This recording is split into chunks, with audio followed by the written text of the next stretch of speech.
Assalamualaikum warahmatullahi wabarakatuh. Baik, sebelumnya perkenalkan nama saya Donald Topian. Di sini saya akan menjelaskan dua soal yang dimana soal ini diberikan oleh dosen Ibu Utin Mutia. Nah, jadi yang soal pertama itu mengapa kurikulum mereka menekankan profil pelajar Pancasila dan literasi numeris. Baik, langsung penjelasannya. Jadi yang pertama, kurikulum mereka menekankan profil pembelajaran Pancasila karena sekolah sekarang ingin membentuk siswa yang enggak cuma pintar tapi juga punya karakter yang baik. Nah, jadi bukan hanya nilai akademik tapi bagaimana mereka berpikir kritis, kreatif, bisa kerja, sama punya akhlak dan siap menghadapi kehidupan nyata. Jadi profil pelajaran Pancasila itu sebenarnya panduan supaya siswa tumbuh jadi pribadi yang utuh. Jadi bukan hanya jago teori. Nah, yang kedua, literasi dan numeris ditekankan karena dua kemampuan ini adalah dasar dari semua pembelajaran. Nah, penjelasannya seperti ini. Kalau siswa tidak bisa memahami bacaan atau logis, mereka pasti kesulitan mengikuti mata pelajaran lain. Nah, selain itu, di zaman teknologi sekarang seperti sekarang, jadi kemampuan pembaca informasi dan mengolah data itu sangat penting. Jadi ini fokus dibuat kemampuan dasar yang kuat untuk menghadapi dunia nyata.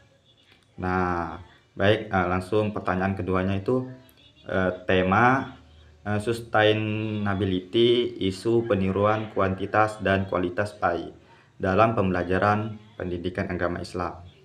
Nah, jadi seperti ini alur ceritanya. Saya sebagai calon guru PAI itu misalnya diminta menggunakan tema sustainability, khususnya tentang turunnya kualitas dan kuantitas air. Jadi masalah ini memang nyata, akapalagi di Bangka Belitung yang sudah dilaporkan mengalami penurunan kualitas air. Jadi akibat berbagai aktivitas manusia. Nah, seperti yang dapat kita ketahui, ya banyak tambang-tambang timah yang ilegal dan banyak pemburuan ikan dengan cara yang tidak bisa dikatakan seperti bom, ya seperti itu. Jadi materi PA yang cocok itu ada beberapa materi pendidikan agama yang sangat relevan dengan isu air ini. Jadi yang pertama itu akhlak terhadap lingkungan. Nah, jadi Islam itu mengajarkan kita untuk menjaga alam. Kalau air tercemar atau berkurang, artinya kita tidak menjalankan amanah tersebut. Jadi materi ini sangat pas untuk membahas bagaimana sikap orang muslim terhadap lingkungan. Nah, jadi yang kedua itu fikih toharoh. Nah, dalam toharoh kita belajar tentang jenis-jenis air, mana yang suci dan boleh digunakan untuk bersuci. Kalau kondisi air makin kotor dan tidak layak digunakan, ini langsung berkaitan dengan materi taharah. Jadi siswa bisa melihat bahwa agama itu sangat perhatian terhadap kebersihan air. Nah, seperti itu ya. Yang ketiga itu dalam Quran surah Ar-Rahman ayat 41, bahwasanya ayat ini menjelaskan bahwa kerusakan yang terjadi di bumi itu akibat ulah manusia sendiri sangat sesuai dengan fakta penurunan kualitas air yang terjadi karena aktivitas manusia. Nah, yang keempat, manusia sebagai khalifah. Nah, jadi kita diajarkan bahwa manusia ditunjukkan Allah sebagai menjaga dan pengelolaan bumi, artinya menjadi air adalah bagian air amanah sebagai khalifah. Nah, yang selanjutnya rencana. Jadi pembelajaran berbasis proyek. Nah, ini juga itu mendukung untuk kualitas yang dibahas pada air tadi. Jadi berikut rencana pembelajaran proyek itu yang saya susun. Yang pertama itu pembukaan pemantik. Jadi saya akan mulai dengan menampilkan video atau data tentang pencemaran air di Bangka Belitung. Jadi dari sini saya itu ajak siswa berdiskusi, kalau kondisi air sudah seperti ini, apa tanggung jawab kita sebagai seseorang muslim misalnya. Jadi ini membuat siswa sadar bahwa masalah ini dekat dengan kehidupan mereka.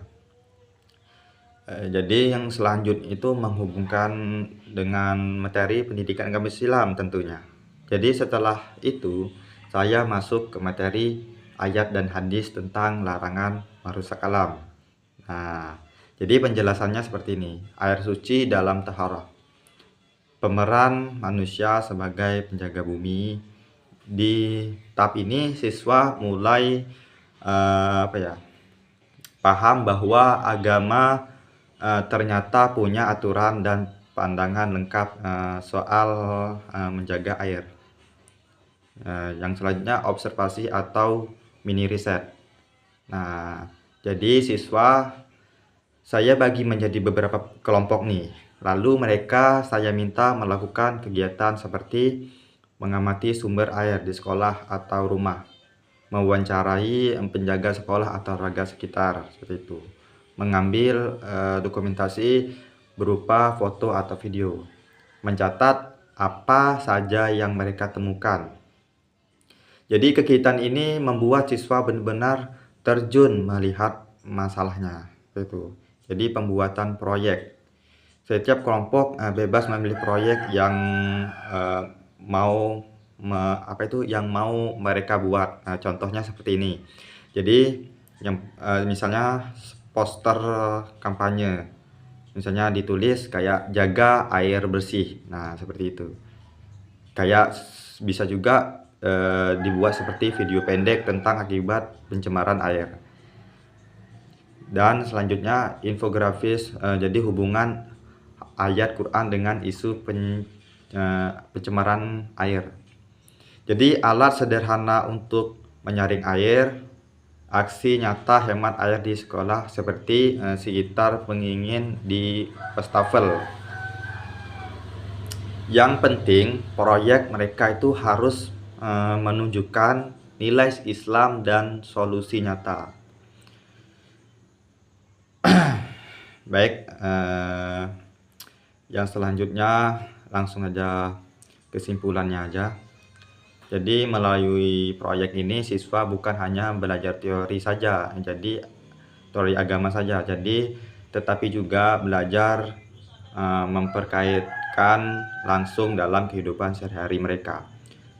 Jadi mereka itu jadi sadar gitu bahwa menjaga air bukan hanya tugas pemerintah atau aktivitas lingkungan, tapi juga bagian dari akhlak dan ibadah seseorang muslim. Baik, mungkin segitu saja penjelasan dari kedua soal tersebut. Baik, saya akhiri, billahi taufik hidayah. Wassalamualaikum warahmatullahi wabarakatuh.